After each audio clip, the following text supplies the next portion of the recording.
will bear the consequences. Today, I'm authorizing additional strong sanctions and new limitations on what can be exported to Russia. This is going to impose severe cost on the Russian economy, both immediately and over time. We have purposely designed these sanctions to maximize the long-term impact on Russia and to minimize the impact on the United States and our allies. I want to be clear, the United States is not doing this alone. For months, we've been building a coalition of partners representing well more than half the global economy. 27 members of the European Union, including France, Germany, Italy, as well as the United Kingdom, Canada, Japan, Australia, New Zealand, and many others, to amplify the joint impact of our response. I just spoke with the G7 leaders this morning, and we're in full and total agreement. We will limit Russia's ability to do business in dollars, euros, pounds, and yen to be part of the global economy. We'll limit their ability to do that. We're going to stunt the ability to finance and grow the Russian military. We're going to impose major, and we're going to impair their ability to compete in high-tech 21st century economy. We've already seen the impact of our actions on Russia's currency and the ruble, which early today hit its weakest level ever in history. The Russia stock market plunged today.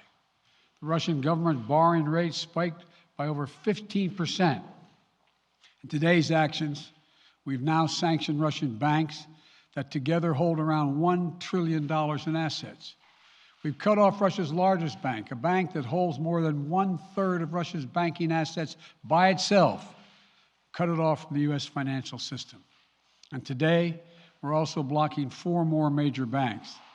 That means every asset they have in America will be frozen.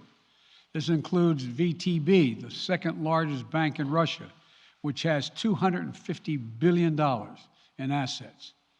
As promised, we're also adding the names to the list of Russian elites and their family members that we're sanctioning as well.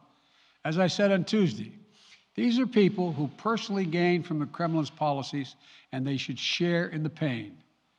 We will keep up this drumbeat of those designations against corrupt billionaires in the days ahead. On Tuesday, we stopped the Russian government from raising money from U.S. or European investors. Now we're going to apply the same restrictions to Russia's largest state-owned enterprises, companies with assets that exceed $1.4 trillion.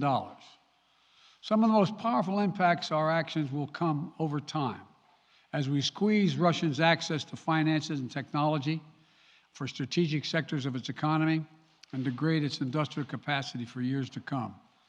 Between our actions and those of our allies and partners, we estimate that we'll cut off more than half of Russia's high-tech imports. It will strike a blow to their ability to continue to modernize their military. It'll degrade their aerospace industry, including their space program.